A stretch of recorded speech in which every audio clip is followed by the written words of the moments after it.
नमो अरिहन्ताणं नमो सिद्धाणं नमो आयर्याणं नमो वज्रायाणं नमो लोरे सवसाहुणम् तीर्थ वीर प्रभु का जग में प्रवर्ते निज तत्व बोध पाकर सब लोक हर्षे दुर्भावना न आवे मन में कदापि निर्विघ्न निर्विकारी आराधना प्रवर्ते। चार अभाव विषय पर हमने चर्चा प्रारंभ की थी। कल हमने देखा था अत्यंताभाव की परिभाषा। अत्यंताभाव किसे कहते हैं? एक द्रव्य का दूसरे द्रव्य में न होना, जिसको कहते हैं अत्यंताभाव। और हमने अत्यंत का भी अर्थ किया था कि अत्यंत अभाव माने, हमने कल थोड़े से बिंदुओं पर चर्चा की थी, उससे थोड़ा आगे बढ़ेंगे। माने सरल सी बात इसमें देखना है, एक द्रव्य का दूसरे द्रव्य में नहीं होना। माने अगर अपन निकटवर्ती में देखें तो आत्मा का इस शरीर में ना होना, ये क्या है? अत्यंताभाव। और जिसे अत्यंताभाव की खबर होती है, तो इस देह के परिणमन होने पर देह चाहे जैसी मिली हो, हमें क्या करना? क्यों? क्योंकि इस देह में मेरा और इस देह में कोई लेना देना ही नहीं है। जैसा भी जिसको शरीर मिला है वो मेरा ही नहीं है। अब देखो, ज्यादातर लोग जितने भी देखे जाए, सब लोग जिसको जो प्राप्त शरीर है उससे दुखी है। क्यों दुखी है? क्योंकि इस देह को चाहते कि भाई हमारी हाइट छोटी है तो बड़ी होनी चाहिए, हमारा चेहरा काला है तो गोरा होना चाहिए, हम सांवले हैं तो थोड़े गोरे होने चाहिए, हमारी आंखें ऐसी नहीं वैसी होनी चाहिए, हमारे बाल ऐसे नहीं वैसे होने चाहिए। तो जो देह में है, जो देह है वो मैं हुई नहीं, तो मुझे उसकी चिंता क्यों?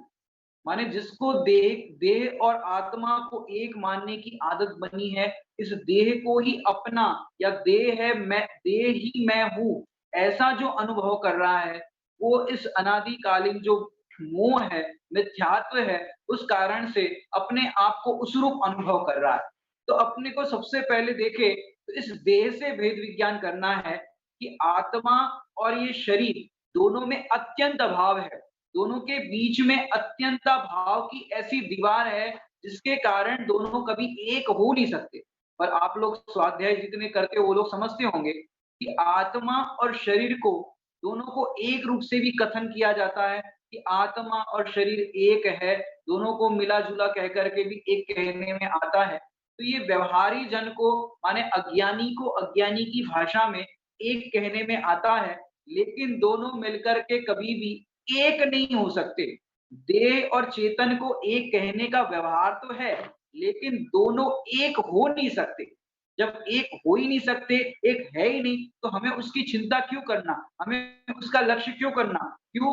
आत्मा और शरीर में अत्यंत अभाव है। क्यों? हमने कल बहुत 2 दिनों से हम जो चर्चा कर रहे हैं कि एक द्रव्य दूसरे द्रव्य से सुखी नहीं होता और एक द्रव्य दूसरे द्रव्य से दुखी भी नहीं होता। और हम क्या करते हैं?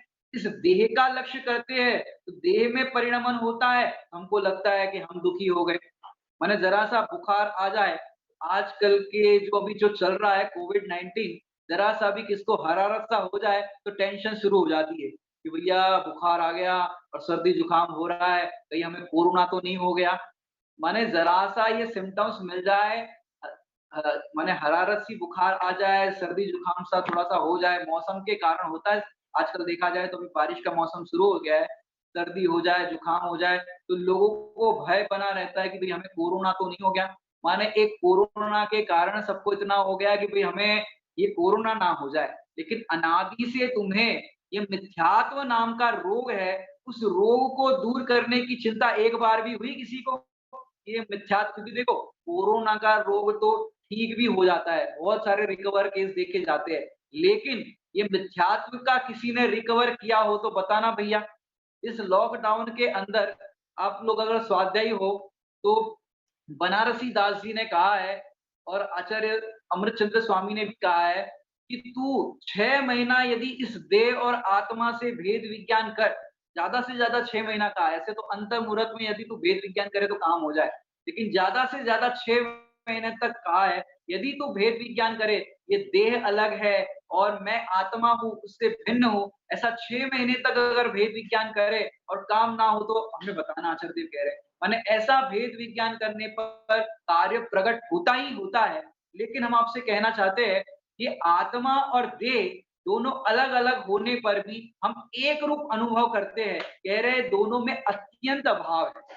फिर क्या होता है? क्योंकि पहला ही घड़ा अपन ने उल्टा रखा, तो बाकी सारे घड़े उल्टे रखे जाते हैं। क्योंकि देखो, कई लोगों को मैं जानता हूँ, माने ज़रा-सा कोई कुछ कह दे, तो गुस्सा आ जाता है। मैंने आपको सरल दृष्टांत दे, यदि आपको कोई गाली दे, तो गुस्सा आएगा कि नहीं आएगा?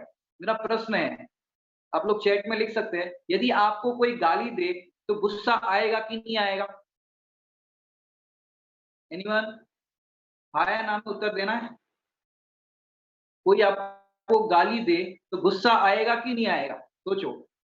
यस, संदीप जी का जवाब आया है, आएगा गुस्सा। अब हम इसका ऑपरेशन करते हैं। माने हमने शायद पिछली बार भी पिछली क्लास में इशारा भी थोड़ा-सा किया था कि ससुराल में मतलब शादी होती है, तो शादी-ब्याह में भी गालियाँ दी जाती है। अब वहाँ पर गाली दी जाती है, तो वहाँ गुस्सा आता है कि नहीं आता है? वहाँ तो खुशी से लोग सुनते हैं, एन्जॉय करते हैं, तो ऐसे गुस्सा नहीं आता वहाँ पर। चलो इसको भी जाने दो। मैं आपसे और उसमें कहना चाहता हूँ, आप लोग बिज़नेस करते हो, बिज़नेस के अंदर आपको कई व्यापारियों के साथ बिज़नेस करना पड़ता है। अब आप जिस व्यापारी के साथ बिज़नेस करते हो, अब उस व्यापारी के पास आप जाओ और वो व्यापारी के पास आपका माने टर्नओवर देखा जाए तो हर महीने आप 1 करोड़ का माल बेचते हो, मतलब बहुत बड़ा बिज़नेस है।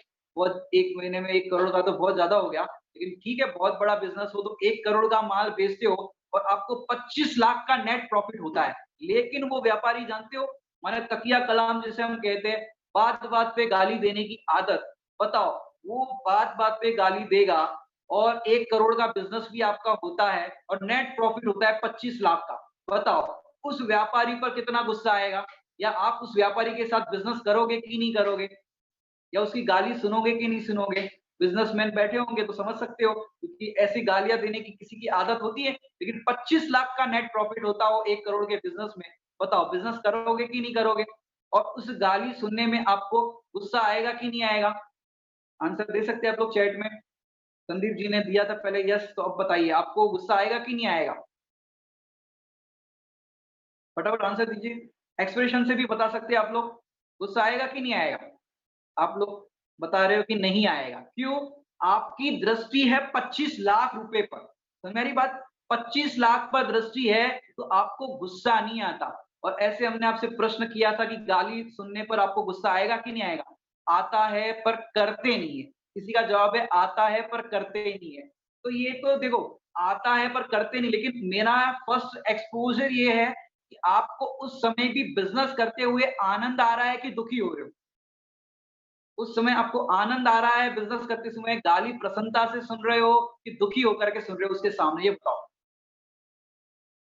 उस समय आप गाली प्रसन्नता से सुनते हो। क्यों? आपको 25 लाख दिखाई देता है। वहाँ तो आपको पैसा दिखाई देता है तो प्रसन्नता, अरे भाई कोई बात नहीं, गाली देते तो गाली ऐसे प्रसन्नता से सुनेंगे, जैसे देव दर्शन की पूजा के अर्घ पढ़ते समय जैसे प्रसन्न मुद्रा होती है, भगवान की स्तुति करते समय, वैसे ही प्रसन्न मुद्रा में गाली सुन लेते हैं। खुशी से सुन लेते हैं। अचल कुमार जी कलकत्ता वाले हमारे कह रहे हैं, हम खुशी से सुन लेते हैं।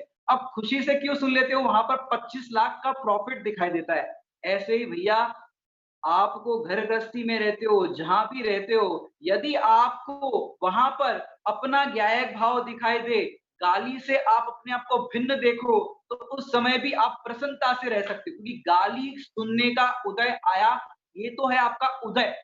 और उस समय आप जो संश्लेष परिणाम करोगे, वो होगा नया बंध। अब गाली आप अब कई बार क्या होता है, हम पूछे भैया कि भई आपको वो दुकानदार इतनी गाली दे रहा था और आप जवाब भी नहीं दे रहे हो, प्रसन्नता से गाली सुनते जा रहे हो, आपको बुरा नहीं लगता क्या? आप इतने कैसे व्यापार में मशगूल हो गए हो कि पैसा-पैसा दिखता है, गाली सुनाई नहीं पड़ती? मेरा ये प्रश्न और एक है कि उस समय वो गाली दे रहा है, तो गाली कानों में सुनाई पड़ती है कि नहीं पड़ती? ये अपने भरत कुमार जी बता रहे हैं गाली सुनाई नहीं पड़ती। उस समय तो क्या होता है कि पैसा दिखता है, माने बोलते हैं ना, क्रोध में अंधा देखा होगा, प्यार में अंधा प्यार में अंधा सुना होगा आपने, क्रोध में अंधा सुना होगा।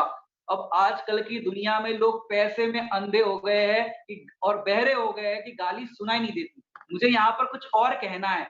ऐसे ही उपसर्ग परिचय के काल में मुनिराजों को सिर पर सिगड़ी जल रही है, सियालनी पैरों का भक्षण कर रही है, गानी में पेला जा रहा है। उस समय मुनिराजों को भी इस अवस्था के अंदर, इस प्रतिकूल अवसर के अंदर मुनिराजों को भी ये सब दिखाई नहीं देता, सुनाई नहीं देता। उस समय तो अपना एक गैर भाव और उसी में ऐसे रम जाते हैं कि बाहर के उपसर्ग परिचय के अंदर भी उनको कोई फर्क नहीं पड़ता। आपने भजन में सुना होगा, हर उपसर्ग सहन जो करते, कह कर कर्म विचित्रता, तन तज देते किंतु न तजते, अपनी ध्यान पवित्रता, दोनों समय शांति में रहना। और एक लाइन उसके अंदर बहुत सुंदर आती है, जिन्हें प्रतीत एक सी होती, स्तुतियां और गालियां, सिर पर गिरती सुमनावलियां, चलती हुई दुनालियां। देखो, मुनिराजों पर कोई सिर पर सुमनावलिया माने देवों द्वारा पुष्प वृष्टि हो या तो उपसर्ग हो, वो दोनों में समता धारण करते हैं। माने पुष्प वृष्टि होने पर वो हर्षित नहीं होते और उपसर्ग होने पर वे दुखी नहीं होते। क्यों नहीं होते? क्योंकि वो दिगंबर मुनिराजों को ये अत्यंता भाव की खबर है। इस अत्यंता भाव की खबर होने पर गाली गाली नहीं दिखाई देती। उन्हें मुनिराजों के भी 22 परिचय के अंदर एक निंदा नाम का परिचय है। लोग उनकी निंदा करते हैं कि ऐसे कैसे महाराज है, कैसे क्या है। तो इस तरह के वचन सुनने पर भी मुनिराज किसी पर द्वेष नहीं करते, प्रशंसा करने वाले पर राग नहीं करते। तो ऐसी अवस्था के अंदर क्यों? क्योंकि जिसकी प्रशंसा हो रही है वो मैं नहीं, जिसकी निंदा हो रही है वो मैं नहीं हूँ। क्या होता है पता है आपको?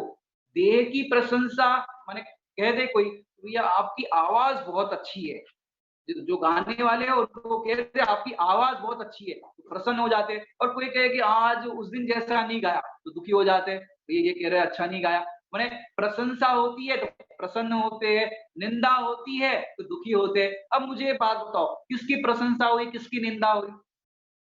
बड़े पंडित जी साहब ने सामयिक पाठ के अंदर बहुत सुंदर लाइन लिखी है, जिनने मम रूप न जाना, बेशत्रु ना मित्र समाना, जो जाने मुझ आत्म रे, वे ज्ञानी पूज्य है मेरे।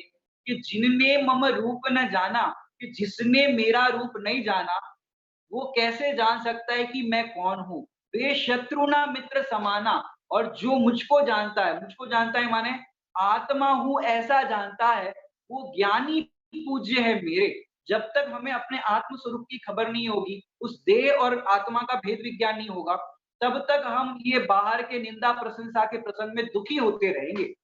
माने सास ने कुछ कह दिया, बहू बहू ने सास को कुछ कह दिया, देरानी जेठानी ने कुछ कह दिया, आपस में ये घर घर के झगड़े होते हैं, घर घर में कषाय होती है। इस कषाय के प्रसंग में भी यदि आप चाहो तो ये भेद विज्ञान कर सकते हो कि उन्होंने मुझसे कुछ कहा ही नहीं। क्यों?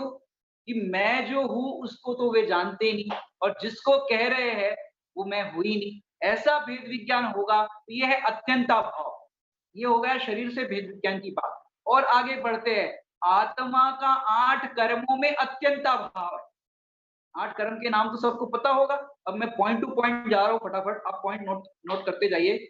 आत्मा का 8 कर्मों में अभाव, ये है अत्यंता भाव। बताओ 8 कर्म है वो दुखी करते हैं कि नहीं करते? भैया हमने तो पढ़ा है, स्वाध्याय करते हैं तो वहां तो समझ में आता है भाई, कर्म ही रुलाते हैं, कर्म ही जगाते हैं, कर्म ही सुलाते हैं। कल थोड़ी सी चर्चा भी की थी। लेकिन भैया 8 कर्म से कोई जीव दुखी नहीं होता। 8 कर्म के कारण, पर भजन में तो पहले एक चलता था, क्या चलता था?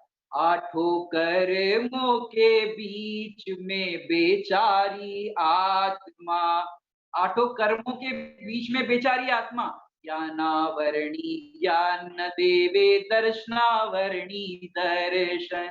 और मोनियों को कैसे करते थे? ये जो मोहनी करम है रुलावे आत्मा, माने मोहनी करम को ऐसे कहते थे, ये रुलावे आत्मा। अब मुझे ये बताओ, ये करम रुलाते हैं क्या? करम जगाते हैं क्या? ये करम ने आज तक किसी को दुखी नहीं किया।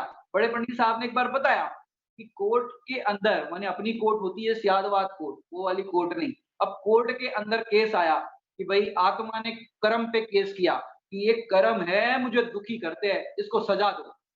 अब कर्म के पास मौका गया, भैया तुम क्यों दुखी करते हो आत्मा को? तो कर्म ने कहा, अच्छा मैं आत्मा को दुखी करता हूँ, मुझे तो पता नहीं आत्मा कौन है और आप कह रहे हो उसको दुखी करते हो, मैंने तो आत्मा को देखा भी नहीं, क्योंकि कर्म है वो जड़ है। अब वो कह रहे हो कर्म ने दुखी किया, कि हमने तो दुखी नहीं किया, हम तो ऐसे हैं जो बुलाता है उसके पास जाते हैं, जितने टाइम तक बुलाता है उतने टाइम के लिए जाते हैं, और वो भी उसके स्वरूप में नहीं जाते, स्वरूप के बाहर बाहर रहते। ये क्या बात हो गई? तो तुम हैरान करते हो कि नहीं करते? कि नहीं करते। जैसे देखा होगा बच्चों को, एक बच्चा इस विंड, क्योंकि लॉकडाउन के अंदर काफी देखा जाता है, बच्चे पैक हो गए घर में, बाहर जा नहीं सकते, आ नहीं सकते, खेल नहीं सकते, माने जो आउटडोर गेम खेलते हैं। अब हुआ क्या, एक बच्चा इस विंडो में, एक बच्चा इस विंडो में, अब खेले तो क्या खेले, गेम खेले क्या खेले, तो चिढ़ाने लगा। एक बच्चे ने एक विंडो से दूसरे बच्चे को ऐसे ऐसे अंगूठा दिखाया, और दूसरा बच्चा थोड़ा कमजोर था तो रोने लग गया कि मेरे को सामने वाला लड़का चिढ़ा रहा है ऐसे ऐसे करके। वो मम्मी आ गई, बेटा क्या हुआ, क्यों रो रहे हो? कि मम्मी वो लड़का मुझे परेशान कर रहा है, मुझे चिढ़ा रहा है। क्या कैसे चिढ़ा रहा है? कि वो मुझे ऐसे ऐसे कर रहा है। अरे बेटा रोते नहीं, ऐसा नहीं करते। मम्मी ने उसको सहलाया, उसको पुचकारा, बेटा रोते नहीं है, वो तुम्हें क्या कह रहा है, best of luck, all the best, ऐसा कह रहा है। अब तुम उसको जवाब दो ऐसे ऑल द बेस्ट, तो वो भी ऑल द बेस्ट करने लग गया, बेस्ट ऑफ लक करने लग गया। अब वो बच्चा प्रसन्न हो गया।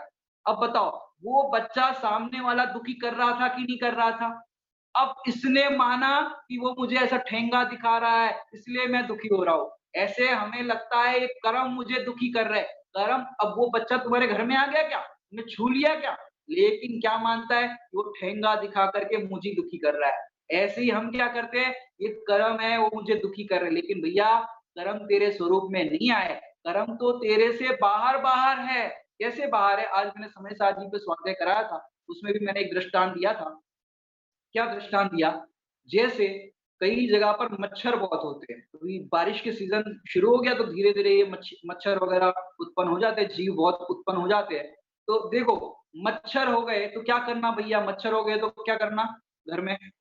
ऑल आउट लगाना, मॉर्टिन लगाना, कि क्या मेरे दृष्टांत में 2 in 1 चलता है, जो समझाना है वो भी समझा लेता हूँ और दूसरी बात भी आ जाती है। अब बताओ, मॉर्टिन लगाना, ऑल आउट लगाना, गुड नाइट लगाना, और ब्रांड मुझको मुझे पता नहीं है, जो सुनने में आया वो बताता हूँ। बताओ क्या लगाना? कौन क्या लगाते हो आप अपने घर पे? आप चैट में लिख सकते हो। या तो वो आजकल वो बैडमिंटन जैसा इलेक्ट्रॉनिक मॉस्किटो नेट, अभी किसी ने लिखा है मॉस्किटो, मॉस्किटो कुछ आता होगा। अब ये देखो, बैडमिंटन आता है, बैडमिंटन ऐसे इलेक्ट्रॉनिक आता है, अगर मच्छर कहीं पे दिखाई दे तो ऐसे-ऐसे लोग मारने लग जाते हैं। तो भैया ये सब प्रयोग करना कि नहीं करना? भैया अहिंसा परमो धर्म, अपना नारा है अहिंसा परमो धर्म। सुचिता जी ने लिखा है मच्छर जाली। चलो मच्छर जाली का प्रयोग करते हैं। अब मच्छर जाली, क्योंकि अहिंसक चीज की बात चल रही है, ना गुड नाइट यूज करना, ना मॉर्टिन, ना ऑल आउट, इस तरह की कोई भी चीज प्रयोग नहीं करना। अब मच्छर जाली, वो भी सफेद रंग की मच्छर जाली, क्योंकि मच्छर बहुत है। अब आपने अपने बिस्तर पे चारों तरफ से मच्छर जाली लगा दी, आप अपने बिस्तर पर चले गए। अब आपकी सफेद रंग की मच्छर जाली, और पूरे कमरे में इतने मच्छर है काले-काले, कि आपकी सफेद रंग की मच्छर जाली काली दिख रही है। अब बताओ आपको नींद आएगी कि नहीं आएगी? चारों तरफ मच्छर है मच्छर। बताओ नींद आएगी कि नहीं आएगी? कुछ लोग के सिर हिल रहे, नहीं आएगी, कुछ लोग के सिर हिल रहे, आएगी। बताओ नींद आएगी कि नहीं आएगी? चारों तरफ मच्छर है, जहाँ देखो वहाँ मच्छर है। बताओ क्या करोगे? नींद आएगी कि नहीं आएगी? चैट में लिख सकते हो आप लोग। इतने मच्छर मैंने आपने अभी देखे ही नहीं होंगे। इतने सारे मच्छर, जहाँ देखो वहाँ मच्छर। आपने मच्छर जाली लगाई, सफेद रंग की मच्छर जाली काली दिख रही है। भव्या हैरावत बता रहे नहीं आएगी, और भी ईशा जैन बता रहे नहीं आएगी। क्यों? मच्छर से पूरी, अचल कुमार जी कह रहे आएगी, माने कुछ लोग कह रहे नहीं आएगी, कुछ लोग कह रहे आएगी। अब नहीं आएगी और आएगी का हम खुलासा करते हैं। आप बैठे कहाँ हो? मच्छर जाली में। और मच्छर कहाँ है? मच्छर जाली के बाहर है। अब मच्छर जाली भले ही सफेद रंग की काली दिख रही हो, लेकिन मच्छर है कहाँ पर? बाहर है, आपकी मच्छर जाली के अंदर नहीं। तो आप चैन से विश्राम कर सकते हो। क्यों? क्योंकि मच्छर तो मच्छर जाली के बाहर है। ऐसे ये कर्म है, वो कर्म कहाँ पर है? बोलो कर्म कहाँ पर है? कि कर्म तो तेरे आत्म स्वरूप के बाहर है, तेरे अंदर नहीं है। बहुत सुंदर रचना आती है पंडित साहब की, देव दर्शन के अंदर उन्होंने स्तुति में लिखा है, इस प्रसंग में बताना चाहूँगा कि हम कहाँ रहते हैं? निज प्रदेश स्वरूपी किला है, जो कभी ना किसी से विदा है। कर्म रागादि भी रहते बाहर, बैठ पाए कदापि न अंदर। कहाँ पर? कर्म रागादि भी रहते बाहर। कहाँ रहते हैं? बाहर। मच्छर रहते हैं मच्छर जाली के बाहर। ऐसे कर्म रागादि भी, कर्म में लेना 8 कर्म, रागादि में लेना भाव कर्म और भी में लेना 9 कर्म। ये तीनों कहाँ रहते हैं? बाहर बाहर। तेरे स्वरूप में प्रविष्ट नहीं होते। ये टेंशन आपका जितना भी है ना, कर्म हैरान करते, कर्म दुखी करते, भैया है क्या? जरा बताना, कहाँ है कर्म? बताना। कि हम विपरीत कल्पना करके दुखी होते, कर्म हैरान करते, कर्म दुखी करते, लेकिन तेरे स्वरूप के बाहर है। ज्ञानी तो कहते हैं ऐसे स्वरूप के बाहर वाले कर्मों से हम डरते नहीं है। क्यों? मच्छर, अब मैं आपसे पूछना चाहता हूँ कि आप जब अपनी मच्छर जाली में सुरक्षित हो, 100 मच्छर आए तो टेंशन है, कि 1000 मच्छर आए तो टेंशन है, या 2000 मच्छर आए तो टेंशन है, या अनंत मच्छर आए तो टेंशन है? बताओ। आप अपनी मच्छर जाली में बैठे हो, बताओ कितने मच्छर आए तो आप दुखी होंगे? कि चाहे जितने मच्छर आ जाए, नो टेंशन। क्यों? हम तो अपने मच्छर जाली में सुरक्षित बैठे हैं। ऐसे ज्ञानी है वो भी चैलेंज करते हैं कि हम इन कर्मों से डरते नहीं है। क्यों? ये कर्म है वो हमें दुखी नहीं करते। वो तो चैलेंज करते हैं जितने कर्मों को आना हो आ जाओ, हम टेंशन नहीं लेते। रे कर्म अपने ठाट तू दी खाता है किसे, प्रतिकूलताओं का भी भय बताता है किसे। एक कर्म तू किसे अपने ठाट दिखा रहा है, प्रतिकूलताओं का भय किसे दिखा रहा है? अब देखो, योद्धा जो होता है, जैसे आपने देखा होगा महाराणा प्रताप और पेशवा बाजीराव और इतने बड़े-बड़े सब हुए अपने इतिहास के अंदर। बताओ, वो जब युद्ध क्षेत्र में जाते हैं, तो कैसे दुश्मन को ललकारते हैं? दुश्मन को कहते हैं भैया एक-एक करके आना, ऐसा कहते हैं वो? कि नहीं, वो तो कहते हैं जितने कर्म के उदय को आना हो आ जाओ, हमें उसकी चिंता नहीं। क्यों? क्योंकि योद्धा को क्या होता है? योद्धा के पास ऐसा बल होता है जिसके कारण चाहे जितने कर्म के उदय आए, उसे उसकी चिंता नहीं होती। एक और दृष्टांत देकर के समझाना चाहूँगा इस प्रसंग में। जैसे आपने एक ऐड देखी है आपने? एक एक आदमी कुर्ता सुखा रहा है और कुर्ता सुखाते समय उसका हाथ सरक गया और वो कुर्ता उसका गिर गया। कहाँ गिरा? नीचे वाली दूसरे मंजिल पर। वहां पर एक आदमी गमले में पानी डाल रहा था, मिट्टी डाल रहा था, तो मिट्टी वाले हाथ थे। उसने वो कुर्ता देखा कि ऊपर से आया है, उसने ऊपर की ओर फेंका और हवा का झोंका ऐसा आया कि उड़ करके दूसरे मंजिल पर दूसरे डिवीजन में चला गया। वहां पर एक लड़की अपने फेस पर फेस पैक लगा रही थी, तो उसने वही हाथों से, वो फेस पैक वालों हाथों से ही वो कुर्ता नीचे फेंका। नीचे एक अम्मा जी अचार बना रहे थे। अब वो अचार वाले हाथों से अम्मा जी ने क्या किया?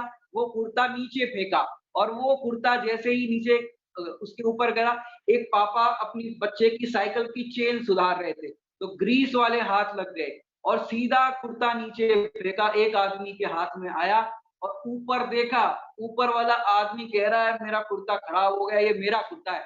तो दूसरे आदमी ने स्माइल पास करके कहा, टेंशन क्यों लेते हो? सर्फ एक्सेल है ना?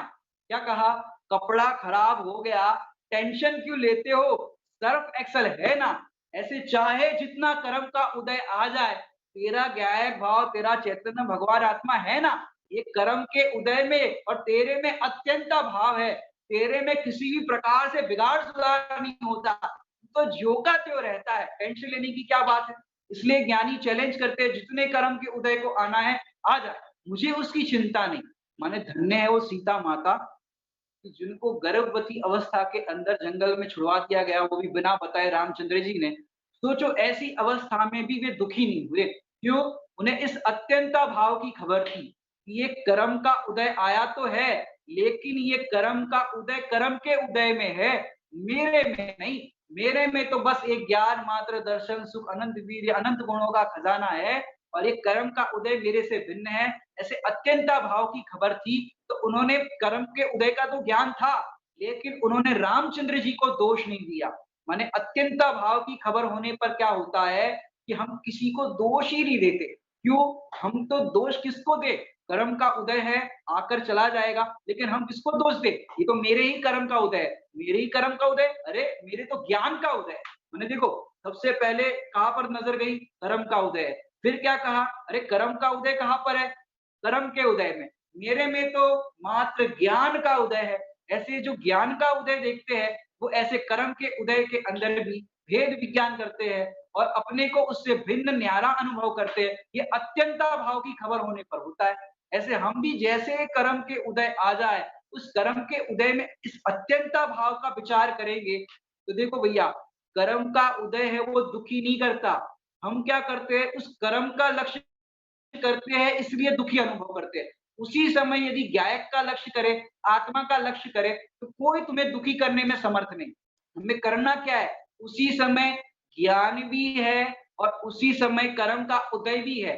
दोनों के मैंने उसी टाइम पे मैंने एक दृष्टांत शायद आपको दिया था या नहीं दिया, आपको देते हैं। जैसे यहाँ पर आग लग जाए, तो आग लग जाए तो आपके पास 2 ऑप्शन है। कौन-कौन से? एक तो आपके पास है खौलता हुआ गर्म पानी और एक है आपके पास ठंडा-ठंडा तेल, ठंडा-ठंडा कूल-कूल आता है ना तेल का नारा, ठंडा-ठंडा कूल-कूल तेल है। अब बताओ आग बुझाने के लिए आप क्या करोगे? एक तो खौलता हुआ गर्म पानी और एक है ठंडा-ठंडा तेल, बोलो क्या करोगे? बताइए, लिख सकते हैं चैट में फटाफट। एक तरफ खौलता हुआ गरम-गरम पानी और एक तरफ ठंडा-ठंडा तेल, आग को बुझाना है, बोलो क्या करोगे? आपके एक्सप्रेशन और लिप सिंक से पता चल रहा है आपका कहना है पानी, लेकिन खौलता हुआ गर्म पानी है। खौलता हुआ गर्म पानी डाल दोगे? कि हाँ, वो खौलते हाँ, पानी डालेंगे। खौलता हुआ गर्म पानी डालोगे, क्यों डालोगे? कि खौलते हुए गर्म पानी के उसी समय, उसी काल में उसका जो शीतल स्वभाव है, वो ज्यों का त्यों मौजूद है। ऐसे ही कर्म का कितना ही उदय आ जाए, उस कर्म के तीव्र कर्म के उदय में भी, उस पाप कर्म के उदय में भी तुम्हारा जो ज्ञान स्वभाव है, चेतन स्वभाव है, वो ज्यों का त्यों मौजूद है। उस समय तुम्हारे में कुछ भी नहीं हुआ। हम क्या करते हैं? पाप का उदय आने पर अपने आप को उससे दुखी अनुभव करते हैं। क्रोध का उदय आने पर क्या करते हैं? हम ही क्रोधी हो गए। थोड़ा कसाई की बात करते हैं। क्रोध का उदय आने पर आप क्रोधी हुए कि नहीं हुए? जिसे ये अत्यंता भाव की खबर होगी, वो अपने आप को क्रोधी नहीं मानेगा। क्यों? ये क्रोध का उदय जो आया, क्योंकि देखो हमने पहले दिन आपको बताया था कि ये सारा परिणमन जो होता है, उसके हम कर्ता नहीं है। बताओ क्रोध कर सकते हो कि नहीं कर सकते? यहाँ पर बहुत सारे लोग बैठे हैं, मैं आपसे पूछना चाहता हूँ कि आप लोग बताइए क्रोध कर सकते हो कि नहीं कर सकते? सबसे ज़्यादा गुस्सा किसको आता है? आपके क्रोध का हम ऑपरेशन करते हैं। बताओ गुस्सा किसको आता है? आप यहाँ पर चैट में लिख सकते हैं आपको आता हो तो, जिसको भी आता हो। जिनको आता हो चैट चैट में लिख दीजिए। आज पंडित जी बहुत सोल्यूशन देने वाले, बहुत बढ़िया सा। बताओ क्रोध किसको आता है? सबसे ज्यादा गुस्सा गुस्सा करने वाले कौन है? और प्राइज भी मिलेगा। अब बताइए क्रोध सबसे ज्यादा किसको आता है? मुझे आता है, कोई कह रहा है मेरे पापा को आता है। सबका सॉल्यूशन मिलेगा, पापा हो या मम्मा हो, सबके लिए सॉल्यूशन है। बताइए सबसे ज्यादा क्रोध किसको आता है? फटाफट लिखते जाइए, क्योंकि क्रोध है वो सबकी मेजर प्रॉब्लम है। बार बार छोटी छोटी मेरे हस्बैंड को आता है, चलो अच्छी बात है। और किसको आता है? आता है मुझे। अच्छा, किसी ने लिखा है आता है। फटाफट लिखते जाए। हाँ, सबको माने मेजॉरिटी सबको क्रोध आता है। अब जितने लोगों ने पार्टिसिपेट किया है इस क्रोध वाली प्रतियोगिता में, मैं आप लोगों से कहना चाहूंगा कि अभी आपको अगर देखो अभी क्लास चल रही है प्रैक्टिकल जैनिज्म की, तो रोज हम कुछ ना कुछ प्रैक्टिकल कराते हैं। तो आज है क्रोध करने का प्रैक्टिकल। अचल कुमार कोलकाता से कह रहे हैं हमको गुस्सा आता है, बहुत सारे लोगों ने कहा है गुस्सा आता है। अब आप सबके बीच में हम कंपटीशन कराने जा रहे हैं अभी, और जितने लोग उसको एक्सप्रेस माने एक्सप्लोर क्या बोलते हैं माने व्यक्त करना चाहते हो, उसके लिए आप दीपक जी, राहुल जी, उनका माइक खोल देना, जितने लोग उसमें करना चाहते हो। अभी मेरा यहाँ पर आपसे निवेदन है, जितने भी लोग कहते हैं कि मुझे गुस्सा आता है, 1 बाय 1 फटाफट जो भी हैंड रेज़ करे, उनका माइक खोल दो और गुस्सा करके बताओ। फास्ट प्रैक्टिकल ज़ेनिज़्म प्रैक्टिकल करना है, जिसको गुस्सा आता है फटाफट करके बताओ। बिना रीजन के नहीं आता है, कुछ रीजन मैंने बोला आपको गुस्सा आता है, तो आपने बोला हमको गुस्सा आता है, तो हमको गुस्सा करके बताओ अगर आपको आता है तो। बट ऐसे ही नहीं कर सकते ना, बिना रीजन के नहीं आता है। तो रीज़न भी हम आपको दे रहे हैं ना, गुस्सा करो। तो आपको रीज़न आपको देता हूँ कि यदि आपने अभी गुस्सा करके बताया, तो आपको 1 लाख रुपए का मिलेगा। 1 करोड़ का भी दे सकते हैं, कोई बात नहीं। राहुल जी, दीपक जी रेडी? हाँ हाँ, हाँ रेडी है रेडी। तो स्पॉन्सर हो तो आपको ही देना पड़ेगा, हम कहाँ से लाएंगे? बताओ दान दानदाता मिल जाएंगे अगर सोल्यूशन आपने बता दिया यहाँ पे। हाँ, यहाँ पे हाँ बोला है कि रीजन होगा तो आएगा। अब पैसा दिख रहा है 1 लाख रुपया या 1 करोड़, जितना भी चाहो आप, आपके पास ऑप्शन है, बताओ, गुस्सा करके बताओ। एनीवन? रीजन भी दे दिया, आपको पैसा दिख रहा है, पैसा मिलेगा, गुस्सा करो, पैसा ले जाओ। बताओ कौन कर रहा है? एनीवन? प्रैक्टिकल है भैया, प्रैक्टिकल। जिसको भी गुस्सा आता है फटाफट प्रैक्टिकल करके बताओ, पैसा पाओ। कोई कोई इस क्लास को पहली बार सुन रहा होगा, पहली बार आज ज्वाइन हुआ होगा, उसको तो सोना चांदी सब हो जाएगा, सोने के भाव भी बढ़ गए हैं। बताइए एनीवन? अभी तो बहुत हाथ खड़े हो रहे थे, मुझे गुस्सा आता है, मेरी पत्नी को आता है, मेरे पापा को आता है, मेरे हस्बैंड को आता है, किसको किसको आता है, सब अभी बहुत नाम आ रहे थे, सब कहाँ चले गए? एनीवन? कोई नहीं। अचल कुमार जी कोलकाता, बताइए, कर सकते हो आप गुस्सा? मैसेज में टाइप कर दीजिए फटाफट। सबकी बोलती बंद हो गई यहाँ पर। कोई प्रैक्टिकल करना है आपको। 1 लाख का इनाम, वहाँ कौन बनेगा करोड़पति में तो आपको 4 ऑप्शन दिए जाते हैं, लेकिन यहाँ पर तो नो ऑप्शन, सीधा क्रोध करो, पैसा पाओ। बताओ लॉकडाउन के अंदर आपको घर बैठे कमाने मिलेगा, बोलो। नहीं कर सकते, सबका यही उत्तर आ रहा है। एक्सप्रेशन से तो बताओ कम से कम कि आप कर सकते हैं कि नहीं कर सकते। कर सकते हो आप लोग? नो। सबका आंसर आ रहा है नहीं कर सकते, लेकिन आप तो अभी कह रहे थे मुझे गुस्सा आता है, मुझे गुस्सा आता है, मेरे पति को आता है, मेरे पापा को आता है, सब गुस्से की बात कर रहे थे। अब मैं आपके सामने ऑप्शन देता हूँ। अब सबसे बड़ा नोट कौन सा है अभी? नोटबंदी के बाद नहीं आएगा, मैंने ध्यान से सुना नहीं, प्लीज एक्सप्लेन। मेरा ये कहना है कि आपने बताया मुझे गुस्सा आता है। अब मेरा प्रश्न ये है, अगर आपको गुस्सा आता है, क्रोध आता है, तो आप क्रोध करके बताइए। दीपक जी, चैट में क्या बात आ रही है वो भी मुझे बताते जाइए, कुछ खास बात हो तो। हाँ, इसने लिखा है किसी ने लिखा है ऐसे नहीं आता है, जब सिचुएशन हमारे अनुकूल नहीं होती है तब क्रोध आता है। अच्छा, सिचुएशन हमारे अनुकूल नहीं होती तो क्रोध आता है। चलो इसका भी हम ऑपरेशन करेंगे। और कोई खास बात किसी की? हाँ, अपने अनुकूल अगर कोई चीज हो तो आती है, नहीं हो तो आती है। हाँ अब वो उसी के सिमिलर है। Same similar. हम ऑपरेशन करते हैं कि अपने अनुकूल नहीं हो कोई कार्य तो गुस्सा आता है, मैंने कोई काम बिगड़ जाता है तो गुस्सा आता है। सिंपली ये कहना चाहते हैं आप लोग, हमारे अनुकूल नहीं हो तो। और हाँ, सबका यही कहना है, अगर हम गुस्सा कर ले तो व्यक्त करे या दिखाए ना, एक्सप्रेस ना करे, डिफरेंट, मैंने गुस्सा आता है। अब मेरा ये ऑपरेशन करना है इस पर। आपको गुस्सा आता है, अब गुस्सा आपको आता है। अब सबसे बड़ा नोट कौन सा है अभी? नोटबंदी के बाद सबसे बड़ा नोट कौन सा शुरू हुआ है? 2000 का। अब मेरा यहाँ पर आपको प्रैक्टिकल कराना है। आपको गुस्सा आता है, अनुकूल नहीं हो तब। अब आप उस क्रोध के कर्ता हो, फर्स्ट थिंग ये हम आपको बताना चाहते हैं, फिर हम ऑपरेशन करते हैं। अब आपका 2000 का नोट है, वो 2000 का नोट पापा फाड़े, लड़का फाड़े आपका, पत्नी फाड़े, नौकर फाड़े और ये पंडित जी फाड़े। 4-5 लोग आपके सामने ऑप्शन में आ गए, बराबर? अब समझो, एक तो स्वयं आप स्वयं ने उस नोट को फाड़ा, आपके नौकर ने फाड़ा, आपकी पत्नी ने फाड़ा, पत्नी हो तो बच्चे ने फाड़ा, मतलब आप लगा दो इस तरह से एग्जांपल में, और नौकर ने फाड़ा, ऐसे 5 ऑप्शन है और ये पंडित जी। अब बताओ गुस्सा सबसे ज्यादा किस सिचुएशन में आएगा? सिचुएशन तो नुकसान की 2000 की है, मैंने 2000 का आपका नुकसान होना है, ये तो सेम रहेगा। अब ऑप्शन आपके पास 5 दे दिए, अब बताओ किस पे ज्यादा गुस्सा आएगा? फटाफट लिखते जाओ चैट में। नौकर पे आ रहा है, नौकर पे आ रहा है, इन सब में से जो हमसे बलहीन होगा उसके ऐसा करने पे गुस्सा। ऐसा किसी ने लिखा है, बलहीन होगा उस पे गुस्सा आएगा। चलो ये ठीक है, और कोई? ये मैं बता अच्छा, आपका कहने की बात नहीं। अब बताओ नुकसान तो 2000 का ही है, अब 5 ऑप्शन है, अब नुकसान 1 है और 5 ऑप्शन है, सबका ज्यादातर कहना है नौकर का, लेकिन गलत जवाब। क्यों? नौकर पर गुस्सा क्यों आएगा? पहली तारीख आए तो वही पगार के अंदर 2000 का नोट चिपका दो उसको कि भाई तेरी नोट तू संभाल, हम क्यों अपना ब्लड प्रेशर खराब करें, ब्लड प्रेशर क्यों बढ़ाए?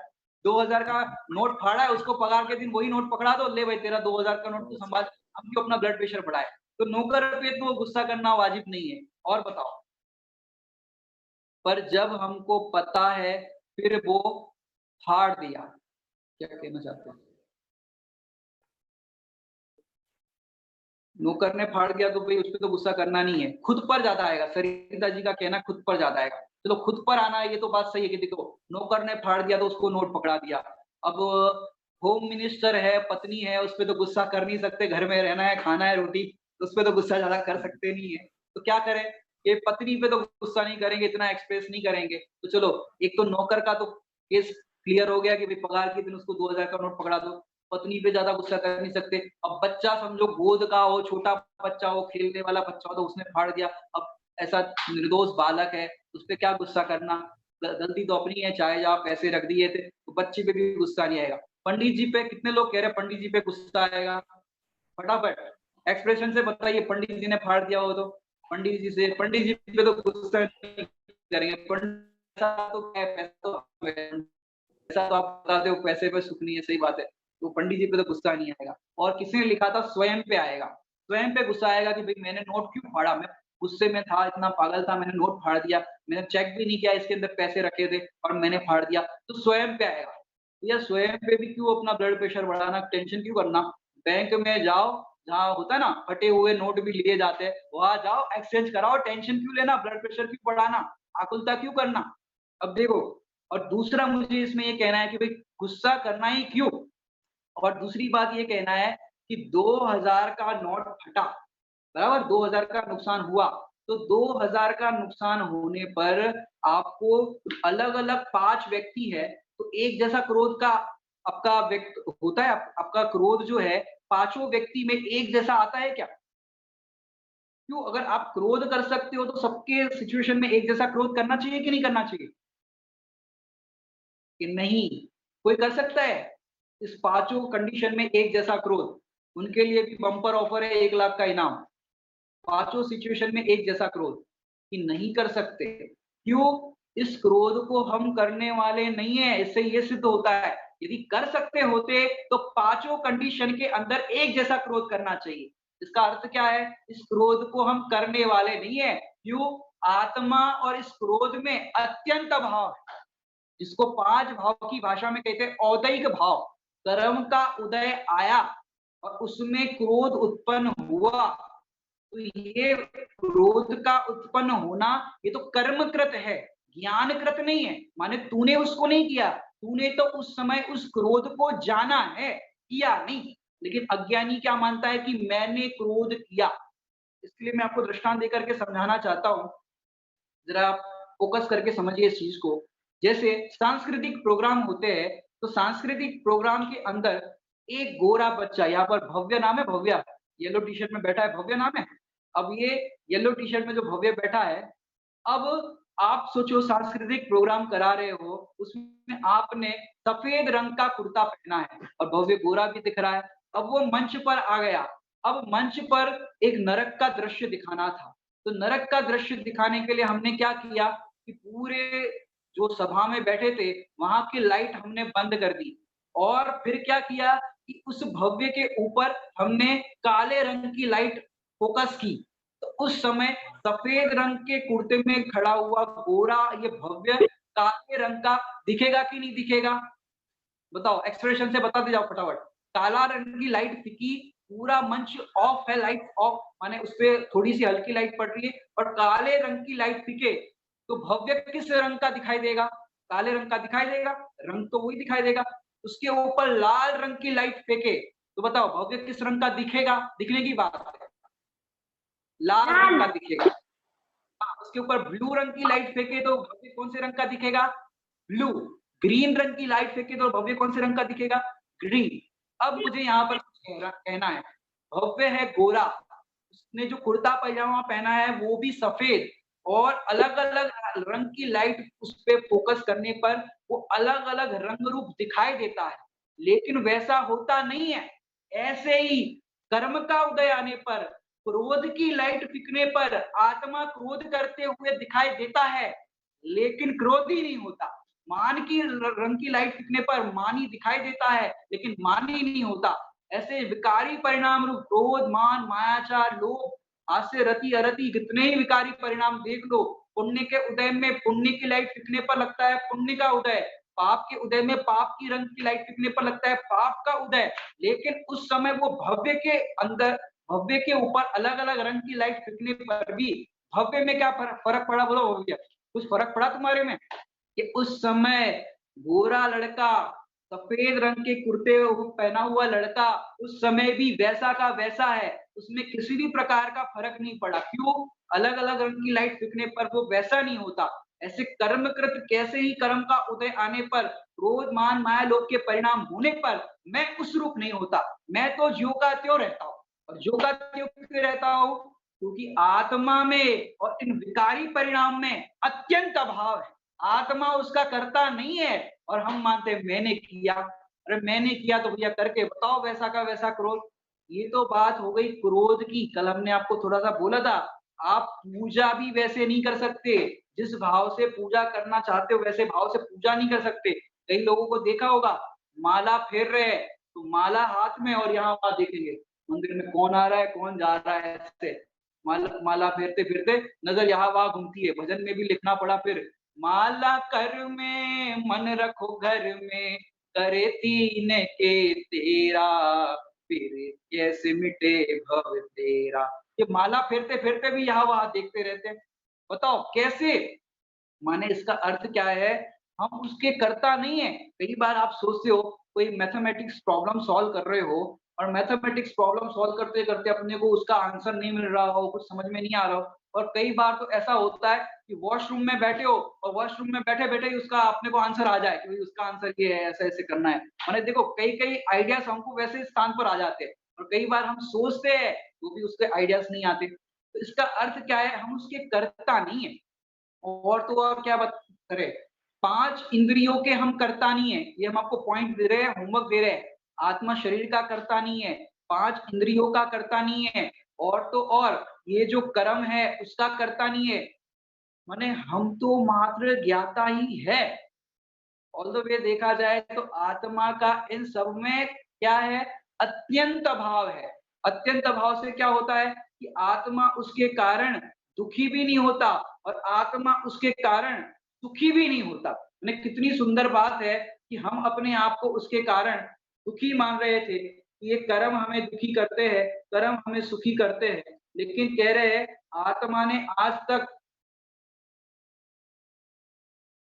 आत्मा ने आज तक इन कर्मों को नहीं देखा और कर्मों ने आत्मा को नहीं देखा और जबरन हम अपने आप को मान रहे हैं कि कर्म हमें दुखी कर रहे हैं, कर्म हमें हैरान कर रहे हैं, लेकिन आज तक इन कर्मों ने तुझे दुखी किया ही नहीं। इसकी चर्चा आगे बढ़ाते हैं। आवरता नहीं है इसका मतलब क्या है? कि हम कई बार कोई काम करना चाहते लेकिन कर नहीं पाते। जैसे आपको दृष्टांत देते हैं कि नेमिनाथ भगवान ने अपनी वाणी में समोशरण के अंदर दिव्य ध्वनि में बताया कि 12 साल बाद क्या होगा? द्वारका जलेगी। अब द्वारका जलेगी ये बात भगवान की वाणी में आ गई। अब भगवान की वाणी में आ गई तो भई क्या करना? कि भई किसके निमित्त से जलेगी? कि भई वो तो दीपायन मुनि के निमित्त से जलेगी। तो दीपायन मुनि ने क्या किया कि समोसरण छोड़ के चले गए कि हम यहाँ से दूर चले जाते, जब यहाँ होंगे ही नहीं तो जलेगी कहाँ से। वो चाहते थे कि हम निमित्त नहीं बने इसको जलाने में। अब वो 12 साल के लिए वहां से विहार करके दूसरे क्षेत्र में चले गए। लेकिन हुआ क्या कि उस समय 12 साल के अंदर एक लीप ईयर आ गया। लीप ईयर आ गया, 12 साल में हर 4 साल में आते हैं ना लीप ईयर। अब क्या हुआ, लीप ईयर आ गया। अब उसमें लीप ईयर आने के कारण क्या हुआ कि वो तो काउंटिंग में रहा नहीं, और फिर उनने सोचा कि मैं नहीं जलाने में निमित्त बनना चाहता। लेकिन हुआ क्या कि जो भगवान की वाणी में आया था वही हुआ। क्यों? क्योंकि एक भी पर्याय को आगे पीछे हम कर नहीं सकते, एक भी पर्याय को बदल नहीं सकते। भगवान की वाणी में आया कि 12 साल बाद द्वारका जलेगी तो जलेगी, उसको कोई बदलने में समर्थ नहीं। ऐसे हम भी क्या करते हैं कि भाई हम नहीं कर सकते या हम कर सकते हैं, तो इस तरह से कर्तृत्व का बोझा लेते हैं। हमारे विकल्पों से कुछ नहीं होता, हम जो ही विकल्प करते रहते हैं और दुखी होते रहते हैं। यहाँ पर कह रहे हैं आत्मा इन विकल्पों का भी करता नहीं है। ये जो मन वचन काया के परिणाम होते हैं, आत्मा उसका करता नहीं है। देखो, मन वचन काय की क्रिया एक सी दिखाई देती है, फिर भी कर्म बंध अलग अलग होता है। क्यों? हम उसके कर्ता नहीं है, इसलिए कर्म बंध अलग अलग होता है। देखो, रामचंद्र जी, सीता जी और लक्ष्मण जी तीनों वनवास में एक साथ थे। मुनिराज को आहार दान दे रहे हैं तो तीनों की एक सी क्रिया हो रही है। देव दर्शन पूजा कर रहे हैं तो तीनों की एक सी क्रिया हो रही है। मन वचन काय से एक सा वो व्यक्त कर रहे हैं अपनी जो मुनिराजों के प्रति भक्ति है। लेकिन हुआ क्या, रामचंद्र जी को तो मोक्ष हो गया, सीता जी को स्वर्ग, अहमिंद्र पद मिला स्वर्ग के अंदर, और लक्ष्मण को नरक। अब तीनों की एक जैसी क्रिया दिखाई देने पर भी तीनों को अलग अलग न्यारी न्यारी गति। ऐसा क्यों? रावण देखो, रावण भी कोई खराब व्यक्ति नहीं था, वो तो एक समय का औदैहिक परिणाम सीता के प्रति आ गया। वो सब पूर्व भाव से श्रृंखला चली आ रही थी, जिसके कारण से ऐसा भाव आया था और वैसा निमित्त बना था। लेकिन अब देखो, रावण को नरक, उनकी पत्नियों को स्वर्ग, पुत्र को मोक्ष। अब तीनों एक ही घर में रह रहे हैं, एक साथ सब माहौल है, फिर भी तीनों की अलग अलग न्यारी न्यारी गति। ऐसा क्यों? क्योंकि हम वास्तव में नरक जाने के या मोक्ष जाने के या स्वर्ग जाने के कर्ता नहीं है। और तो और हम आपको क्या बताएं, हम कहते भी हमें सुखी होना है तो क्या करें। अपन पढ़ते हैं पहली ढाल के अंदर अंतिम लाइन क्या आती है, पहली ढाल आपने पढ़ी हो तो अंतिम लाइन क्या आती है, किसके कारण दुखी होते हैं? पहली ढाल के अंदर लास्ट लाइन, इसका मतलब किसी ने छेड़ा नहीं पड़ी है, चलो हम ही सुना देते हैं। जो विमान वासी हूँ थाय, सम्यक दर्शन बिन दुख पाए। सम्यक दर्शन के बिना दुखी होते हैं। अब सम्यक दर्शन कितने तरह के होते हैं? सम्यक दर्शन भी वैरायटी वाले हैं, पता है आपको? सम्यक दर्शन में भी वैरायटी है। कौन कौन से सम्यक दर्शन? ये देखो, औपशमिक सम्यक दर्शन, क्षाओपशमिक सम्यक दर्शन और क्षायिक सम्यक दर्शन, तीन तरह के सम्यक दर्शन है। अब ये तीन तरह के सम्यक दर्शन को भी आपको थोड़ा समझना पड़ेगा, वैरायटी समझनी पड़ेगी। औपशमिक सम्यक दर्शन तो कैसा है, थोड़ा सा आपको समझा देते हैं एग्जांपल से, हमको कुछ और बताना है इसके अंदर। इसमें दृष्टांत देते हैं, जैसे ग्लास के अंदर पानी है, वो मटमैला पानी है। अब वो मटमैला पानी तो पी नहीं सकते, क्योंकि बारिश के दिनों में कई जगह पर ऐसा मटमैला पानी आता है। तो फिर क्या करें कि उस पानी के अंदर अपन ने फिटकरी डाल दी, तो क्या होगा कि कचरा है वो नीचे बैठ जाएगा, दब जाएगा। कचरा अभी है उसके अंदर, सत्ता है उसकी। तो ये जो है पानी नीचे कचरा दबा हुआ है, उसको समझो औपशमिक सम्यक दर्शन। एग्जाम्पल के अंदर औपशमिक सम्यक दर्शन। अब क्या हुआ, कोई शरारती बच्चा आया और उसने ग्लास को हिला दिया, तो क्या हुआ, कुछ कचरा नीचे बैठा हुआ और कुछ कचरा ऊपर आया। तो अपन ने ऊपर ऊपर कचरा आया तो क्या कहते हैं, कई बार ऐसे ढोल देते हैं, ऊपर का पानी थोड़ा ढोल देते हैं, जिस कारण से वो कचरा ऊपर आया वो गिर जाए, बाहर अलग हो जाए। तो कुछ का पानी का जो कचरा था उसका हो गया क्षय, और कुछ कचरा नीचे बैठा हुआ है सत्ता में, वो है उपशम, तो इसको कहेंगे क्षोपशम। और अपन तो जैनी है, तो जैनियों का काम ही क्या है कि पानी को छानो, उबालो और पियो।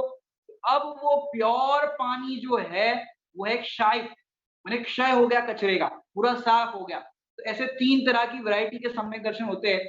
कर्म सत्ता में पड़े हुए हैं, वो है औपशमिक सम्यक दर्शन। और कुछ कर्म का क्षय हो गया और कुछ का है उपशम, माने सत्ता में पड़े हैं, ये है क्षोपशम।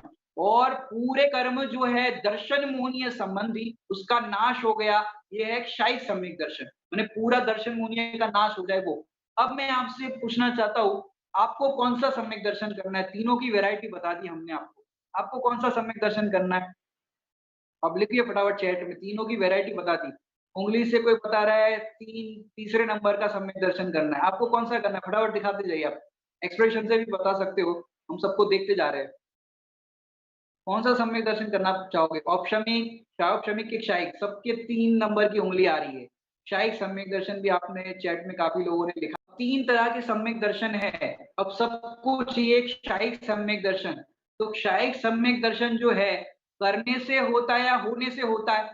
देखो भैया, क्रोध के करता नहीं है, वहां तक तो बात समझ में आती है। पूजा पाठ की जो क्रिया हो रही है उसके करता नहीं है, तो समझ में आती है। लेकिन सम्यक दर्शन के तो करता है कि नहीं? सम्यक दर्शन तो कर सकते हैं कि नहीं कर सकते?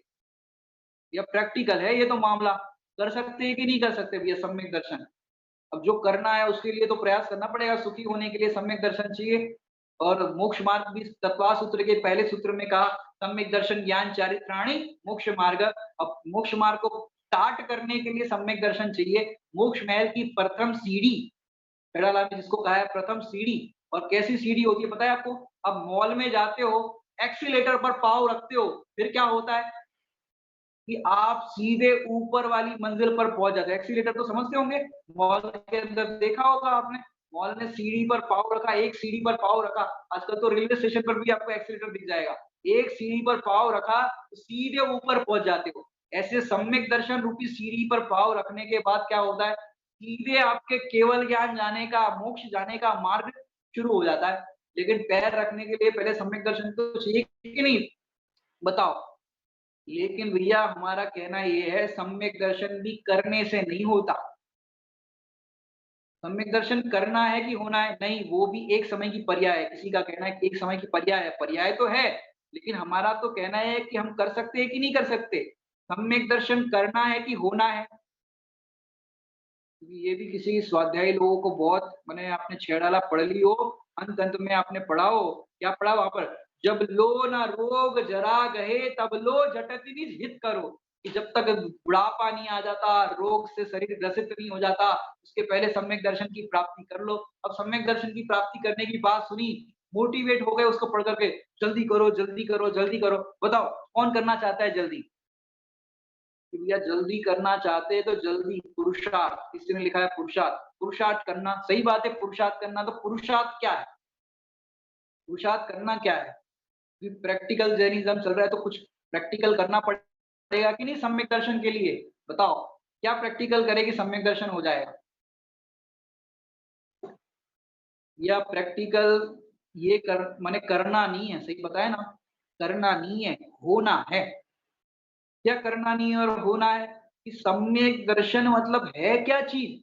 कि अब तक हमारी श्रद्धा जो थी वो विपरीत थी, देह कर्म राग आदि रूप अपने आप को अनुभव कर रहे थे, और जब समझ में आया कि मैं तो इससे भिन्न हूँ, ये हो गया सम्यक दर्शन। अपने आप को उससे भिन्न अनुभव करना, ये सम्यक दर्शन है। सच बताए तो अब तक हम क्या मान रहे थे अपने आप, माने देखो 1 करोड़ का हीरा, अब 1 करोड़ का हीरा हो और हम उसको कांच माने। मैंने एक दृष्टांत आता है बहुत सुंदर, एक कोई गरीब व्यक्ति था, उसके, आपको थोड़ा सा लंबा दृष्टांत दे या छोटा दृष्टांत दे? बताओ आप, समझने के लिए, वेद विज्ञान हो तो कौन सा दृष्टांत दे बताओ सम्यक दर्शन के लिए? लंबा दे या छोटा दे? कितने बज गए आपके? 9 तो बज गए। राहुल जी, दीपक जी बताइए, अच्छा वाला लंबा दृष्टांत थोड़ा सा दे कि छोटे से दृष्टांत से काम चलेगा? लंबा वाला ले ले, लंबा लंबा वाला दृष्टांत, सम्यक दर्शन हो जाएगा आपको। देखिए, एक आइलैंड था, आइलैंड, आइलैंड समझते हो? टापू, थोड़ा स्टोरी टाइप बताते हैं। एक आइलैंड था टापू, और उस टापू पे क्या था, जैसे हम लोग रहते हैं, हमारे पास सब जो आधुनिक व्यवस्थाएं होती है, सब चीजें होती है, वैसी व्यवस्थाएं वहां पर नहीं थी। तो क्या था कि वहां पर तो बस लकड़हारे का काम करते थे, लकड़ियां लाते थे, और जो कुछ भी वहां पर खान पान चलता होगा वो चलता होगा, लेकिन कुछ व्यवस्थाएं नहीं थी। और तो और एक दिन एक बोट वहां पर आई, छोटी सी बोट वहां पर आइलैंड पर आई। बोट में कोई व्यक्ति नहीं था, बस एक पेटी थी, एक बक्सा था। उस पेटी को एक जो लकड़हारा वहां पर रहता था, वो उठा करके घर पे ला करके रख दिया। अब पेटी को उसने देखा कहाँ से खुलती है, क्या खुलती है, और उसने पेटी को जैसे तैसे खोला, तो पेटी के अंदर निकला दर्पण। क्या निकला? दर्पण। अब वो दर्पण निकला, उसने जिंदगी में कभी दर्पण नहीं देखा था। अब दर्पण नहीं देखा था तो क्या होगा, उसको दर्पण को देख के क्या दिखेगा? उस आदमी को दर्पण को देख करके क्या दिखेगा? कि दर्पण को देख करके उसको अपना चेहरा दिखेगा, और अपना चेहरा देख, अब देखो, उसने कभी अपना चेहरा भी नहीं देखा। क्योंकि दर्पण, अपन किसी ने अपना चेहरा देखा है क्या? यहाँ पर जितने भी लोग हैं, अपना चेहरा देखा है क्या? एक्सप्रेशन से बताइए हाँ या ना। नहीं देखा है? देखा है आपने अपना चेहरा खुद ही देखा है बिना दर्पण के? बिना दर्पण के नहीं देखा होगा। अब दर्पण भी नहीं देखा, अपना चेहरा भी नहीं देखा, क्या प्रॉब्लम हो गई? उसने अपने पिताजी का चेहरा देखा था। तो उसको दर्पण को देख करके क्या याद आया? जो अपन भक्ति में पढ़ते हैं, पिता झलक जो पुत्र में दिखती, तो पिता की झलक उसको दिखी दर्पण के अंदर। अब फिर क्या हुआ? उसको तो पापा की याद आ गई, मेरे पिताजी तो चले गए, और वो उस दर्पण को देख-देख करके बार-बार पिताजी की याद करे, बार-बार वो रोता, कभी हँसता, याद आती थी, पापा हमें ऐसे रखते थे, पापा हमें प्यार करते थे, तो कभी हँसता, तो कभी याद करके रोता, और कमरे में अंदर ही अकेला-अकेला पिताजी से बातें करता रहता था। अब पत्नी के तरफ भी ज़्यादा ध्यान नहीं दे, अब पत्नी परेशान हो जाए कि भई क्या हो गया आजकल मेरे से बात भी नहीं करते, ध्यान भी नहीं देते, क्या बात है? तो एक दिन वो दर्पण को ऐसे देख रहे थे और प्रसन्नता से बातें कर रहे थे और प्रसन्न हो रहे थे। इस मुद्रा को पत्नी ने खिड़की से देख लिया। अच्छा, तो ये कमरे के अंदर ऐसे दर्पण को देख-देख करके क्या करते रहते हैं? तो पत्नी को हो गई शंका कि जब वो लकड़हारे का काम करने के लिए गए, तो पत्नी उस कमरे में आई और पत्नी ने वो बक्सा खोला। अब पत्नी को अंदर बक्से के अंदर क्या मिलेगा? दर्पण। अब दर्पण में उसकी पत्नी ने दर्पण को टर्न करके देखा, तो उसमें क्या दिखेगा उसकी पत्नी को? खुद का चेहरा। लेकिन उस आइलैंड के वहाँ पर दर्पण किसी ने नहीं देखा था, तो पत्नी ने भी नहीं देखा। अच्छा, ये कोई सुंदर स्त्री के मोह में है। अच्छा, ये सुंदर स्त्री से ये बातें करते रहते हैं। अच्छा, इनका इसके साथ चक्कर चल रहा है इसका मतलब। तो वो पत्नी रोने लग गई। अच्छा, तो इससे बातें करते रहते हैं, कभी रोते हैं, कभी हँसते हैं, कभी ऐसा करते हैं, इसलिए मेरे पे ध्यान नहीं देते, इसलिए मेरे से बात नहीं करते, आज तो उनकी खैर नहीं। और पत्नी रोने लग गई। अब वो जो चौथे काल की स्त्री थी, सासू माँ से भी क्या बोले, तो फिर एक दिन वो खाए नहीं, पिए नहीं, ऐसे ही चुपचाप बैठी रहती थी। तो सासू माँ ने कहा, "बेटा क्या हो गया? तुम खा नहीं रही हो, पी नहीं रही हो, क्या बात है? सच-सच बताओ बात क्या है?" तो सासू माँ से धीरे से कहा कि आप अपने बेटे से ही पूछ लो उनके कारनामे। बोले क्या बात हो गई, एक बार बताओ तो सही बेटा क्या हो गया? तो उन्होंने कहा कि वो देखो किसी सुंदर स्त्री के मोह में है, जब देखो तब उस कमरे में जाते हैं, उस स्त्री को देखते रहते हैं, बातें करते रहते हैं, कभी हँसते हैं, कभी रोते हैं। सासू माँ बोली, मेरा बेटा ऐसा नहीं हो सकता, जैसे हर माँ कहती है, मेरा बेटा ऐसा नहीं हो सकता। और फिर क्या हुआ कि वो सासू माँ ने कहा कि कहाँ रखा है बताओ वो स्त्री कहाँ है? तो उन्होंने कहा वहाँ उस कमरे में बक्से में देखो। तो सासू माँ गई और सासू माँ ने फिर वो बक्सा खोला। अब सासू माँ ने भी दर्पण नहीं देखा था, और फिर जैसे ही सासू माँ ने देखा, अरे इस बुढ़िया के चक्कर में मेरे बेटे को मिली तो ये बुढ़िया मिली। और वो सासू माँ कहने लगी अच्छा ये बुढ़िया के चक्कर में। अब क्या हुआ कि सासू माँ और वो बहू दोनों पुत्र की राह देखने लग गए। अब उसका बेटा आया, क्यों बेटा आजकल तुम बहू पे ध्यान नहीं देते, उससे बात नहीं करते। आज तुम्हारा हमें सब राज पता चल गया है कि माँ क्या हुआ, कौन सा राज, क्या हो गया? फिर तुम इस कमरे में क्या करते रहते हो, सब पता चल गया, ये बक्से का राज। तो बोला आपको पता चल गया? हाँ, हमें सब पता चल गया। तो बहू कहने लगी देखा माँ मैंने कहा था ना। तो वो कहते हैं पता चल गया तो क्या बात हो गई कि तुम वो सुंदर, वो पत्नी ने कहा तुम वो सुंदर स्त्री के चक्कर में हो, रोज उससे बातें करते रहते हो, उसको देखते रहते हो। तो माँ ने कहा अरे बेटा सुंदर का है, वो तो बुढ़िया है। तो इतने में कहा क्या माँ क्या बात करती हो? अब क्या हुआ कि माँ आप रुको, आप आकुलता मत करो, मैं आपको बताता हूँ। अब दर्पण को सामने रखा और तीनों उस दर्पण के सामने आकर के खड़े हो गए। अब क्या दिखेगा? पिता वो पुत्र को दिख रहा था पिता, पत्नी को दिख रही थी सुंदर स्त्री, और माँ उसकी वो सास को दिख रही थी कोई बुढ़िया औरत। अब दर्पण के सामने आने पर क्या समझ में आया कि यहाँ पर तो दर्पण के सामने आने पर यह समझ में आया, यहाँ ना कोई सुंदर स्त्री है, ना कोई पिताजी है, ना कोई बुढ़िया औरत है, यहाँ तो मात्र हमारा प्रतिबिंब ही है।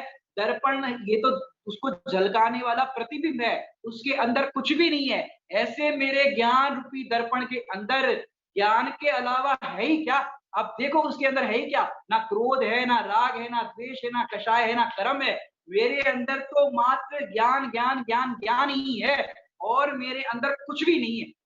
मेरी ज्ञान तरंगों में बस ज्ञान ही ज्ञान भरा, ज्ञेयों में ज्ञान नहीं, ज्ञेयों से ज्ञान नहीं। एक और दृष्टांत देना चाहूंगा। जैसे तालाब होता है, तालाब स्विमिंग पूल होता है, तालाब तो नहीं देखा होगा, स्विमिंग पूल होता है। स्विमिंग पूल के अंदर चांदनी रात हो, चांदनी रात को तारे और चंद्रमा उस स्विमिंग पूल में दिखेंगे, बराबर।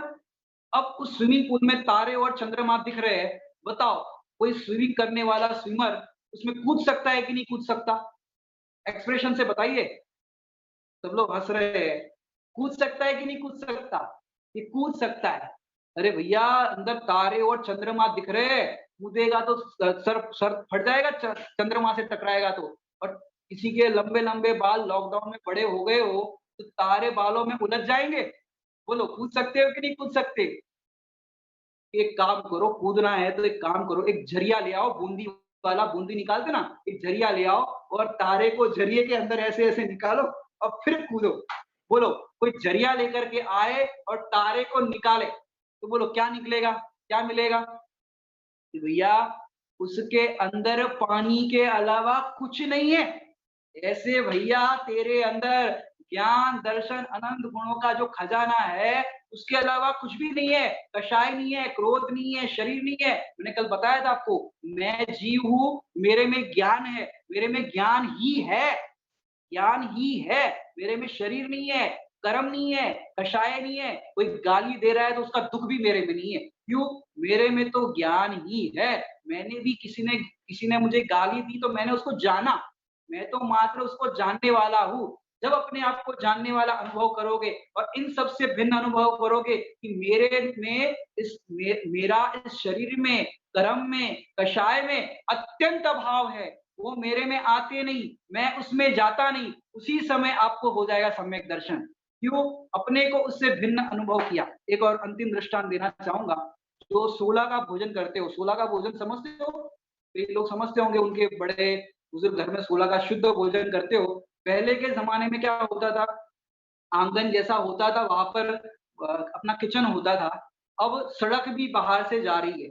अब सोचो दर्पण रखा हो आपके चौके के अंदर और उस दर्पण के अंदर बाहर की सड़क का व्यू दिखता हो। अब सोचो गटर के अंदर पीआईजी सांप, सुअर नहा करके आए और आपके आंगन में, घर के बाहर, मतलब घर में नहीं, आंगन मतलब रोड जो होती है, सड़क होती है, वहां पर वो सुअर गटर में नहा करके आया, वो खड़ा है और आपके चौके की वो बाउंड्री बनाते हो, लाइन बनाते हो, चौके चौके की लाइन, वहां पर वो सुअर दिखाई दे रहा है और दर्पण है आपके चौके में और सुअर दिखाई दे रहा है आपके चौके की बाउंड्री में। बताओ भोजन करने के लिए आपका चौका शुद्ध है कि अशुद्ध है? चैट में लिख सकते हो। दर्पण के अंदर आपके मैंने चौके में दिखाई दे रहा है वो सुअर पीआईजी गटर में नहाया हुआ, बताओ वो आपका चौका शुद्ध है या अशुद्ध है? कैसा हो गया चौका? फटाफट चैट में लिखते जाओ, ऑपरेशन करना है मुझे इसमें कुछ। शुद्ध ही है। अरे चौके में दिखाई दे रहा है सुअर। देखो भैया, चौके में सुअर दिखाई देने पर भी आपका चौका अशुद्ध नहीं हुआ। ऐसे तेरे ज्ञान रूपी दर्पण में क्रोध, मान, माया, लोभ, कसाय के परिणाम दिखने पर भी तेरा ज्ञान है वो अशुद्ध नहीं हुआ। तेरा ज्ञान तो जो का त्यों शुद्ध ही है, उसमें किसी भी प्रकार की अशुद्धता आई नहीं। और हम क्या मानते हैं, हम अशुद्ध हो गए, हमें खोटे परिणाम आ गए, हम राग द्वेष के परिणाम आ गए, क्रोध के परिणाम आ गए, काम विकार के परिणाम आ गए। लेकिन भैया तेरे में कहां पर आए? तू तो उस समय भी इस ज्ञान रूपी दर्पण में उसको मात्र जान ही रहा है, तेरे में ये अशुद्धता आई ही नहीं। ऐसे जो अपने को ज्ञान स्वरूप अनुभव करते हैं और ये कषाय क्रोध कर्म को गे स्वरूप अनुभव करते हैं। ज्ञान का गे में अत्यंत अभाव है। क्या शब्द कहा मैंने? ज्ञान का माने आत्मा का, और गे के अंदर सब चीज आ गई। गे माने जानने में आने योग्य, गेय जिसे खाद्य तो खाने योग्य, पाठ्य तो पढ़ने योग्य, ऐसे गे तो जानने योग्य, जानने योग्य की जानने में आने योग्य, कि जानने योग्य कहेंगे तो अच्छी चीज है वो जानने योग्य आएगी, और बुरी चीज है वो नहीं जानने योग्य आएगी, तो वहां तो राग द्वेष खड़ा होगा। लेकिन जानने में आने योग्य में क्या होगा? वीतरागता की सिद्धि होगी, कि चाहे अच्छे गे जल के चाहे बुरे गे जल के, मेरे ज्ञान में तो कोई भी प्रकार का फर्क नहीं पड़ता। मैं तो उस समय मात्र ज्ञान मात्र ही हूँ, मैं ज्यों का त्यों रहता हूँ, मेरे में किसी भी प्रकार का फर्क नहीं पड़ता। तो आत्मा है वो ज्ञान, और जो भी ज्ञान में झलकता है वो गे। तो ज्ञान का गे में अत्यंत अभाव है, और अत्यंत अभाव होने से मैं उससे दुखी नहीं होता। उस समय भेद विज्ञान जो ऐसा करते हैं, ज्ञान अलग है और गे अलग है, ऐसा भिन्न अनुभव करने पर सम्यक दर्शन हो जाता है। जैसे वो जो पुरुष था, पिता को उस दर्पण में देख करके पिता की याद करता था। पत्नी ने देखा कि वो जो पत्नी है उसमें सुंदर स्त्री की कल्पना की, और उसकी सास ने कोई बुढ़िया की कल्पना की। वास्तव में देखा जाए तो वहां पर दर्पण में स्वच्छता के अलावा कुछ भी नहीं है। जब ये भ्रम दूर हुआ कि वहां पर तो ना पिता है, ना कोई सुंदर स्त्री है, ना कोई बुढ़िया स्त्री है, तो तीनों का भ्रम दूर होने पर क्या हुआ? ये जब तक तीनों अलग अलग कल्पना कर रहे थे तब तक तो मिथ्यात्व था, और जैसे ही जाना कि वहां पर तो दर्पण में स्वच्छता ही है, वहां कुछ भी नहीं है, ऐसा जानने पर हो गया सम्यक दर्शन। ऐसे मेरे ज्ञान में ज्ञान ही है, गे नहीं है, ऐसा अनुभव करने पर होता है सम्यक दर्शन। इस तरह से ज्ञान और गे में अत्यंता भाव है। इसमें हमने पूरा अत्यंता भाव का सुंदर आपको सरलता से बताने का प्रयास किया है। संभवतः सबको समझ में आ गया होगा। ये अत्यंता भाव वेद विज्ञान का भी हमने आपको बताया है। ऐसी और आगे विषय की चर्चा हम कल करेंगे। ओम नमः सिद्धेव। जीने वाणी तेरो नाम, सारे जग में धन्य है, तेरी उतारे आरती माँ, तेरो नाम धन्य है।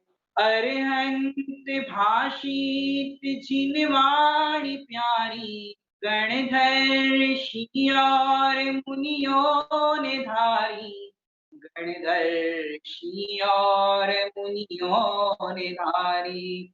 मार्ग दिखाती अमृत पिलाती, तेरो नाम धन्य है। माझी ने वाणी तेरो नाम, सारे जग में धन्य है।